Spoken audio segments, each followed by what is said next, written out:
ஆண்டவராகிய இயேசு கிறிஸ்துவின் நாமத்தினாலே மீண்டும் இந்த நேற்று நிகழ்ச்சி சந்திப்பதில் மிகுந்த சந்தோஷம். மேற்கரை பகுதிக்குள்ள இஸ்ரேல் ராணுவம் நுழைஞ்சு அது முழுவதையும் தங்கள் கட்டுப்பாட்டுக்குள்ள கொண்டு வருவேன்னு சொல்லி வேலையை ஆரம்பிச்சிருக்கிறாங்க. இது ஒரு பக்கம். இன்னொரு பக்கம் அமெரிக்க ஈரான் பிரச்சனை மிக முக்கியமான இடத்தை எட்டியிருக்கிறது. அதையும் தாண்டி அமெரிக்காவுக்கும் ரஷ்யாவுக்குமான அணு ஆயுத ஒப்பந்தம் 2010 போடப்பட்டது. அது முடிவுக்கு வருகிறது. ஒபாமா காலத்தில் போடப்பட்டது, முடிவுக்கு வருகிறது. இனி 2 பேருமே அணு ஆயுதங்கள எவ்வளோ வேணா தயாரிக்கலாம்னு சொல்லியிருக்கிறாங்க. அதுக்கு ஒரு கட்டுப்பாடே இல்லைன்னு சொல்லியிருக்கிறாங்க. உலகம் மிக முக்கியமான இடத்துக்கு போயிருக்கு. இதையெல்லாம் தாண்டி நம்ம நேற்று வரைக்குள்ள வேற சில மிக முக்கியமான விஷயங்களையும் பார்க்க போறோம். வாங்க நேற்று வரைக்குள்ள போலாம். முதலாவதாக இப்போ இந்த வாரத்துல பரபரப்பாக ஒரு சம்பவம் நடந்திருக்கு. இத்தாலி மிலன் நகர்ல குளிர்கால ஒலிம்பிக்கான ஓப்பனிங் செரிமனில சாத்தான் வழிபாட்டு சின்னம் காட்டப்பட்டதாக ஒரு பரபரப்பு உலகம் முழுக்க போயிட்டே இருக்கு. இந்த சாத்தான் வழிபாட்டு சின்னம் காட்டப்படுவது என்பது ஏதோ முதல் முறையாக நடக்கிறது அல்ல. 2022ல காமன்வெல்த் கேம்ஸ்ல இது காட்டப்பட்டது. அப்பொழுதே இது பரபரப்பாக பேசப்பட்டது. 2024ல பாரிஸில் நடந்த ஒலிம்பிக் போட்டியில இது காட்டப்பட்டது. 2016ல சுவிட்சர்லாண்டில் ஒரு டனல் ஓப்பன் பண்ணாங்க. அதுலயும் இந்த சாத்தான் வழிபாட்டு சின்னங்கள் அல்லது அதை பற்றின காரியங்கள் வெளியரங்கமாய் காட்டப்பட்டது. இப்போ மிலன் நகர்ல இத்தாலியில் செய்யப்பட்டிருக்கிறது.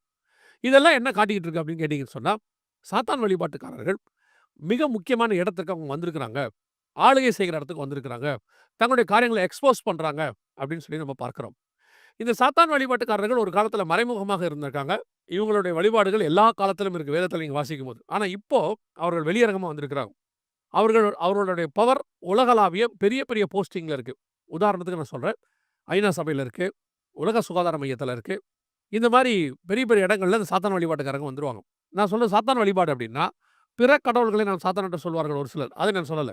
நேரடியா சாத்தானையும் வழிபடுவாங்க. இவங்க வந்து நரகத்துக்கு போறத பத்தியும், நம்ம சாத்தான்னு சொல்லி எதெல்லாம் சொல்றோமோ அதெல்லாம் அவங்க நேரா வழிபடுவாங்க. இப்போ நீங்க பார்த்திருப்பீங்க. ஒரு தீவுல ஒரு பணக்காரர் உலகத்துல உள்ள எல்லா தலைவர்களையும் கூப்பிட்டு அருவருப்பான காரியங்கள், பயங்கரமான காரியங்கள், சாத்தான் காரியங்கள் எல்லாம் செய்திருக்கிறான்னு சொல்லி பார்க்கிறோம். உலகமே பேசிக்கிட்டு இருக்கு. இப்போ இந்த மாதிரி ஆட்கள் பெரிய பெரிய போஸ்டிங்ல வந்து உட்கார்ந்திருக்கிறாங்க. அந்த போஸ்டிங்க்கு வர்றதுக்கே சாத்தான் துணை தான் தேவைப்படுது அப்படின்னு அவங்க நம்புறாங்க. அதனால சாத்தானுக்கு பலி கொடுக்கும் பொழுது, அந்த சாத்தானை அவர்கள் வந்து குளிர்விக்கும் பொழுது, அவன் கொண்டு போய் இதெல்லாம் குடுக்குறான் அப்படின்னு சொல்லி மத்திய 4ஆம் அதிகாரத்துல எனக்கு இஷ்டமானவனுக்கு நான் அதை தருகிறேன் அப்படின்னு அவன் சொல்றான்ல. அத நம்புறாங்க. ஆக்சுவலா சாத்தான் பொய்யனுக்கு தகப்பனுமா இருக்கிறான். எரேமியாவின் புஸ்தகம் 27ஆம் அதிகாரத்துல கர்த்தர் தான் தனக்கு இஷ்டமானவனுக்கு அதை தரார். ராஜாக்களை தள்ளி ராஜாக்களை உருவாக்குறவர் கர்த்தர். ஒரு கூட்டம் என்ன செய்யுது அப்படின்னு கேட்டீங்கன்னா, இந்த அவன் சொல்ற பொய்ய நம்பிக்கிட்டு, இந்த மாதிரி வழிபாடு செஞ்சு மேல வரணும், பெரிய பெரிய போஸ்டிங்ல உட்காரணும் அப்படின்னு. நமக்கு தெரிஞ்ச ஒரு பெரிய முக்கியமான நகரத்துல, அந்த நகரத்துல இருக்கிற பணக்காரங்க அத்தனை பேருமே அப்படிப்பட்ட ஒரு அமைப்புல வந்து அவங்க இருக்காங்க. அவங்க அதுக்கு என்ன சொல்றாங்கன்னா, அந்த சாத்தான் குழுவுல அவங்க இணைஞ்ச பிறகு தான், அந்த மாரி அவங்க பணக்காராவே ஆனாங்க அப்படின்னு சொல்றாங்க. இது பல நாடுகள்ல, பல முக்கியமான நகரங்கள்ல, பல முக்கியமான பணக்காரர்கள், உயர் பதவியில இருக்கிறவங்கலாம் இதுல மெம்பர்ஸாக இருக்கிறாங்க. இது ஏதோ ஒரு காலத்துல அப்படி வெளிப்படையாக வராம மறைமுகமா இருந்துச்சு. இன்னைக்கு வெளிப்படையா வருது. அதோட அர்த்தம் என்னன்னா, சாத்தான் வழிபாட்டுக்காரர்கள் உலகத்த டேக் ஓவர் பண்ண போறாங்க அப்படின்னு அர்த்தம். வெளிப்படுத்தின விசேஷம் 13ஆம் அதிகாரத்துல வலு சர்ப்பத்தை ஜனங்கள் வணங்கினார்கள்னு இருக்கும். வலு சர்ப்பம்னா யாரு? வெளிப்படுத்தல் 20:2 சொல்லுது. பிசாசு என்றும் சாத்தான் என்றும் சொல்லப்பட்ட பழைய பாம்பாகிய வலு சர்ப்பம். இத ஜனங்கள் வணங்கினார்கள். அது மட்டும் அல்ல, அது தன் வல்லமை அதிகாரத்தை கொடுத்தது. அந்த மிருகத்தையும் ஜனங்கள் வணங்கினார்கள். அப்படின்னா என்ன அர்த்தம்னா, அது யாராருக்கெல்லாம் போஸ்டிங் கொடுக்குதோ அவங்களையும் ஜனங்க வணங்குறாங்க அப்படின்றது. ஸோ உலகம் ஒரு சாத்தானுடைய வழிபாட்டுக்குள்ள அது வழிபாட்டு பண்ணுகிறவங்களுடைய கண்ட்ரோலுக்கு கீழ போயிட்டே இருக்கு. இதைத்தான் நம்ம சொல்றோம். கடைசி காலத்துல பிசாசும் அவருடைய குமாரனும் சேர்ந்து ஆளுகை செய்வார்கள் அந்தி கிறிஸ்துவை குறித்து. அது இப்போ வெளியரங்கமாக எல்லா நாடுகளிலும் வர ஆரம்பிச்சிருக்குது.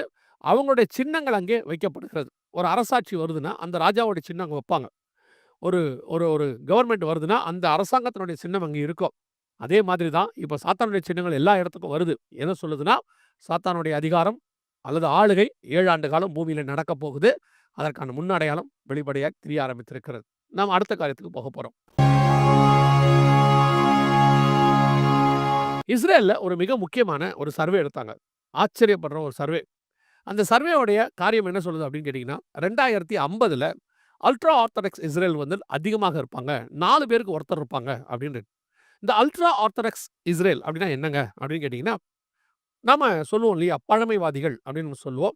அப்படி இல்ல அப்படின்னா, இவங்க வந்து கொஞ்சம் ஆர்த்தடாக்ஸ் அப்படின்ற அர்த்தம் என்னன்னா, அவங்க தங்களோட மத நம்பிக்கையில் ஊறினவர்கள் அப்படின்னு. பொதுவாக இவங்களுக்கு உலகளாவிய நம்ம வைக்கிற பேர் என்ன, வலதுசாரிகள் அப்படின்னு சொல்லுவாங்க. இல்லன்னா ஒரு ஒரு சிலர் வந்து இவங்க ஃபாசிஸ்ட் அப்படின்னு சொல்லுவாங்க. அவங்க என்ன செய்வாங்க அப்படின்னு கேட்டீங்கன்னு சொன்னா, தங்கள் கடவுளுக்காக, தங்கள் மக்களுக்காக இவங்க என்ன செய்வாங்க, எல்லாத்தையுமே விட்டுக் குடுப்பாங்க. ஆனா, சில ஃபாசிஸ்ட் இருக்காங்க. தங்கள் கடவுளுக்காக மத்தவங்கள கொல்லுவாங்க. மத்த வழிபாடுகள இடிப்பாங்க.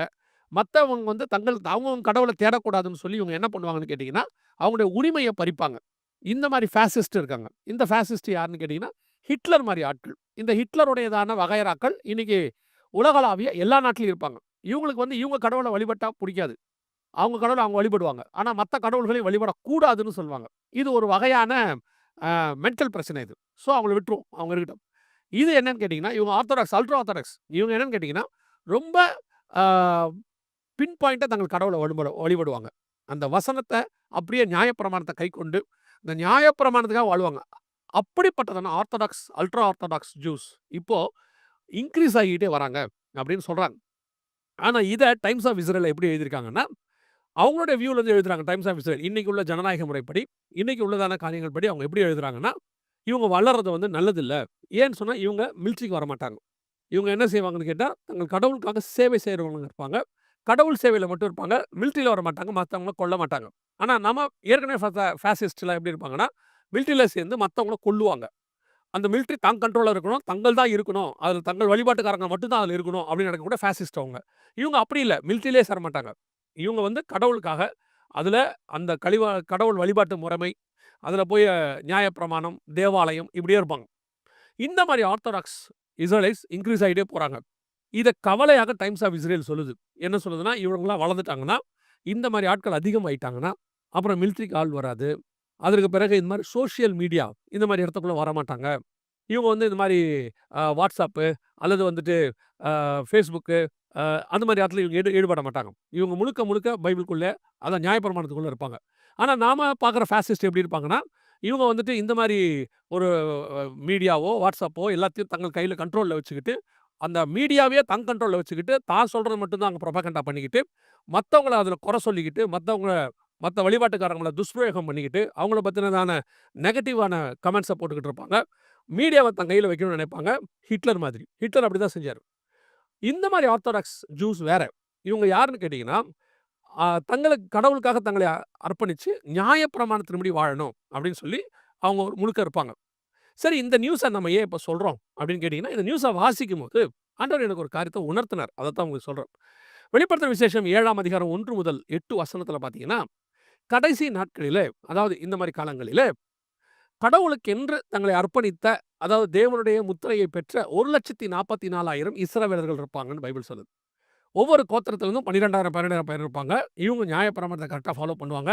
கடவுளுக்காக தங்கள அர்ப்பணிச்சுக் கொள்றவங்க. கர்த்தர் சொல்லுவாரு, "இவங்க மேல உன் முத்திரைய போடு. இவங்கள பாதுகாக்கணும்னு" சொல்லுவாங்க. அந்த 7 வருஷத்துல இவங்க தான் பாதுகாக்கப்படுவாங்க. அதுக்கு பிறகு அர்மேகதான் யுத்தம் முடிஞ்ச உடனே, அந்த 1000 வருஷ அரசாட்சியில இவங்க மாம்சத்துல பூமியில பலுகி பெருகுவாங்க. ஸோ இந்த 1,44,000 இஸ்ரலைட்ஸ் 12 கோத்திரத்திலிருந்து கொண்டு வரப்படுவாங்க. இப்ப அப்படிப்பட்டதான ஒரு கூட்டம். சரி இதே மாரி கூட்டத்துக்கு முன்னாடி இருந்தாங்க. எங்க இருந்தாங்கன்னா, இயேசு வரும்போது பார்த்தீங்கன்னா, நம்ம யோவான் ஸ்நானகன் சொல்றோம் இல்லையா? அவர் வந்து வனாந்தரத்துல இருந்தாருன்னு. அப்போ அதே மாரி ஒரு குரூப் வனாந்தரத்துல இருந்து, இயேசு முதலாவது வருவதற்கு முன்பதாக கும்ரான் குகைகளுக்கு அருகாமையில தங்கள் லைஃபையே கடவுளுக்காக அர்ப்பணிச்சவங்க. மேசியா வருவாரு. இப்ப நமக்கு தெரிஞ்சது யோவான் ஸ்நானகன் மட்டும் தான். அந்த மாரி ஒரு குரூப் ட்ரைபே இருந்திருக்கிறாங்க.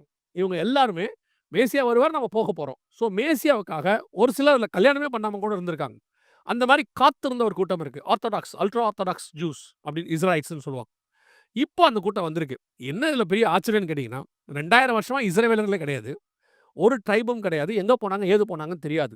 இப்போ 12 ட்ரைபும் திரும்பி வரத் தொடங்கி இருக்கிறது. எல்லா பக்கத்துல இருந்தும் அவங்க வரத் தொடங்கி இருக்கிறாங்க. அதுல குறிப்பாக நீங்க பார்த்தீங்கன்னு சொன்னா, இவங்க அதாவது 7ஆம் அதிகாரத்துல பார்த்தீங்கன்னா, வரவேண்டிய அந்த ஜனங்க அல்ட்ரா ஆர்த்தடாக்ஸ் இஸ்ரலைட்ஸ் இப்போ உருவாகிட்டு ஆரம்பிச்சுட்டாங்க. கடவுளுக்காக வாழக்கூடியவர்கள், தங்கள வேற எந்த இதிலும் ஈடுபடுத்திக் கொள்ளக்கூடாதவர்கள், சமூக வலைத்தளத்திலிருந்து ஒதுங்கி இருக்கிறவர்கள், அந்த மாரி கடன் இதெல்லாம் அவங்க வாங்க மாட்டாங்க. அந்த மாரி ஒரு குரூப் உருவாகியிருக்கிறாங்க அப்படின்னு டைம்ஸ் ஆஃப் இஸ்ரேல் சொல்லுது. அவங்க நெகட்டிவ் வியூல அத சொல்லியிருக்கிறாங்க. ஆனா அதுக்கு பின்னாடி இவர்கள் தேவனுக்கு காத்திருக்கிற ஒரு கூட்டம். வெளிப்படுத்தல் 7ஆம் அதிகாரத்தில வரவேண்டிய கூட்டமாக நான் அதை பார்க்கிறேன். இவங்கள தான் இந்த மாரி ஆட்களைத்தான் கர்த்தர் அந்த 7 வருஷத்தில மறைச்சு 1000 வருஷ அரசாட்சியில பலுகி பெருக பண்ணுவார். அப்படின்னு நம்ம பார்க்கிறோம். அந்த மாரி ஒரு கூட்டம் இப்போ ரெடியா இருக்கு. கடைசியாய் ஒரு காரியத்தை பார்த்துட்டு நாம் முடிக்க போறோம். கடந்த நேற்று வரையில மூல் புக் பத்தி நம்ம பார்த்தோம். அதாவது இந்த ஏஐ வந்து ஒரு தனக்குன்னு ஒரு வலைத்தளத்த உருவாக்கி இருக்குது. அதில தங்களுக்கு என்று சொல்லி ஒரு மொழிகள உருவாக்குற அளவுக்கு அவங்க ஆயிருக்காங்க. ரிலிஜன் உருவாகியிருக்கு. அவங்களுக்கு ஒரு புஸ்தகம் உருவாகியிருக்கு. அப்படி அவங்க தங்கள தாங்களே பேசிக் கொள்றாங்க. இதெல்லாம் பார்த்தோம் இல்லையா?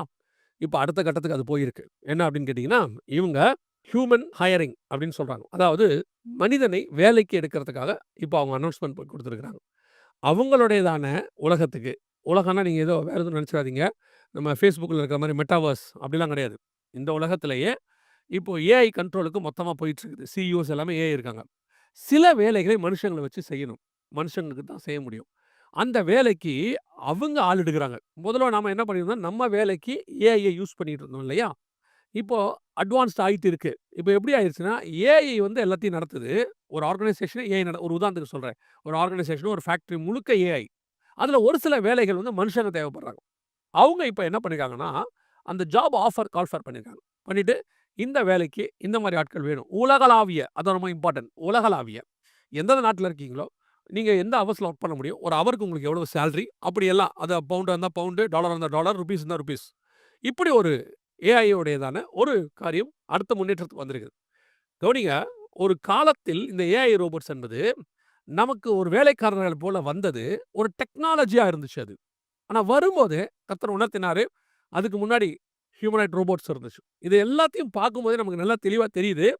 வெளிப்படுத்தல்ல சொல்லப்பட்ட காரியங்கள் நம்ம கண்ணுக்கு முன்னாடி நடக்குதுன்னு சொல்லி. ஆனா இப்போ தெளிவாக 100% கர்த்தர் சொன்னபடியே கடைசி காலத்தில மனுஷர்களை நடத்தக்கூடிய, மனுஷர்களை ஆளுகை செய்யக்கூடியதான ஹியூமனாய்ட் ரோபோட்ஸ் வந்துருச்சு. வெளிப்படுத்தல் 13, 15 யோவேல் 2ஆம் அதிகாரம் சொல்லப்பட்டதான மிக முக்கியமான ஒரு இனம் உருவாகி, இவங்க மனுஷனுக்கு வேலை குடுக்குறாங்க.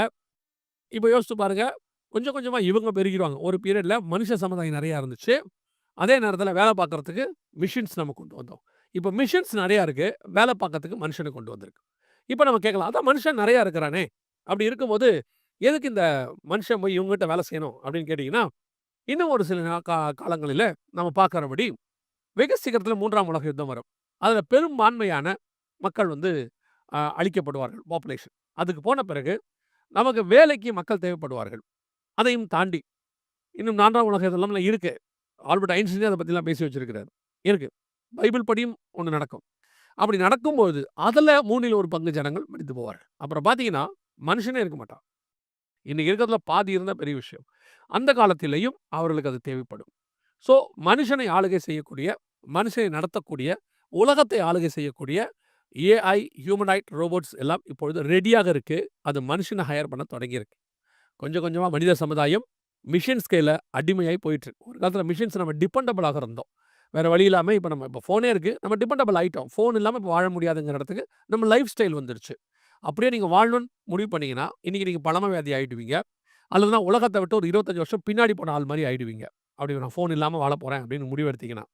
இப்போ அதே மாரி ஃபோனுக்கு நாம அடிமை ஆயிட்டோம். அல்லது ஸ்லேவரி அல்லது அது நம்மை ஆளுகை செய்ய தொடங்கிருச்சு. இப்போ அடுத்து ஹியூமனாய்ட் ரோபோட்ஸ். இவர்கள் ஏஐ நம்மளை ஆளுகை செய்ய தொடங்குகிறார்கள். இனி காலம் கண்டிப்பாக செல்லாது. வேதத்தில் சொல்லப்பட்ட கடைசி கால தீர்க்க தரிசனங்கள் எல்லாம் நம்முடைய காலத்திலே நம் கண்களுக்கு முன்பாக நிறைவேறிக் கொண்டிருக்கிறது. வருகை தாமதிக்குமானால் மீண்டும் உங்களை இன்னொரு நேற்று நிகழ்ச்சியில் உங்களை சந்திக்கிறோம். இப்போ உங்களுக்கு ஒரு காரியத்தை சொல்லிட்டு நான் முடிக்க விரும்புகிறேன். ஹெச்எல்எம் சேனல் நம்முடைய பழைய சேனல் ரிஸ்டோர் ஆயிருக்கு. கர்த்தருடைய பெரிய கிருபை, அநேகருடைய ஜெபம் மீண்டும் வந்திருக்கு. இப்போ இந்த நேற்று வரை ஹெச்எல்எம் 04லையும் வரும். YTVலயும் வரும். அதையும் நீங்க சப்ஸ்கிரைப் பண்ணி வச்சுக்கொள்ளுங்க. சம்டைம்ஸ் இன் ஃபியூச்சர் இந்த மாரி காரியங்கள் ஏதாவது ஒரு பாதிப்புகள் வருமானால், ஒண்ணு இல்லன்னா இன்னொன்னு நீங்க பார்த்துக்கொள்ள முடியும்.